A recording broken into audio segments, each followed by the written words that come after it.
गणेशोत्सवाची धूम तर दरवर्षीच असते, मात्र गणेशोत्सव झाल्यानंतर सुद्धा मुंबईत गणपतीच्या निमित्ताने आणखी एक उत्सव साजरा केला जातो, तो म्हणजे माघी गणेशोत्सव। आज माघी गणेशोत्सव आहे, जयंती आहे गणपतीची आणि त्या निमित्ताने सायन प्रतीक्षानगर भागामध्ये विश्वजागृती क्रीडा मंडळाकडून मोठा उत्सव दरवर्षी साजरा केला जातो।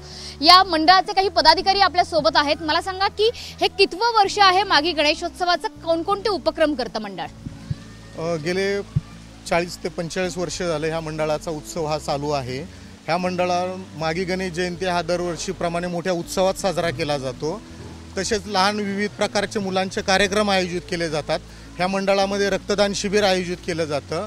तसंच इथे सर्वात मोठा ह्या प्रतीक्षानगरचा गरबा भरवला जातो।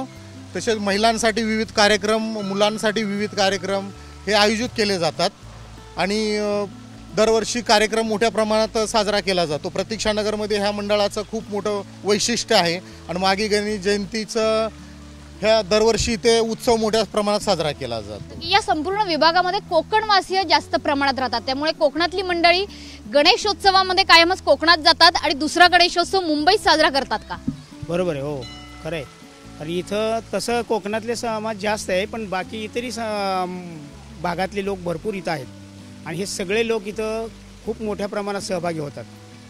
जसं रक्तदान शिबिर सांगितलं, आरोग्य शिबिर सांगितली, आणखी कोणकोणते उपक्रम साजरे केले जातात जे समाजासाठी पूरक आहेत आणि समाजाला एका चांगल्या दिशेने घेऊन जातात? आता इथे विश्वजागृती ही संस्था इथं मोठी आहे, 42 वर्षे आली। इथं क्रिकेटच्या स्पर्धा होतात, नवरात्रामध्ये गरबाच्याही स्पर्धा असतात, इथं चांगल्या चांगल्या महिलांना मिळतात बक्षिसं, लहान मुलं असतात चांगले। हा गरबा एवढा मोठा आहे ना प्रतीक्षानगरमध्ये, आज मी जवळजवळ 42 वर्ष बघतो इथं चांगला गरबा चालतो इथे। त्यामुळे विश्वजागृती क्रीडा मंडळाकडनं माघी गणेशोत्सव साजरा करण्याचं हे 42वे वर्ष आहे। गणेशोत्सवानंतरचा मुंबईतला माघी गणेशोत्सव हा सर्वात मोठा सोहळा मानला जातो। कॅमेरामन रुपेशसह मनीष पाठक, एबीपी माझा, मुंबई। एबीपी माझा, उघडा डोळे बघा नीट।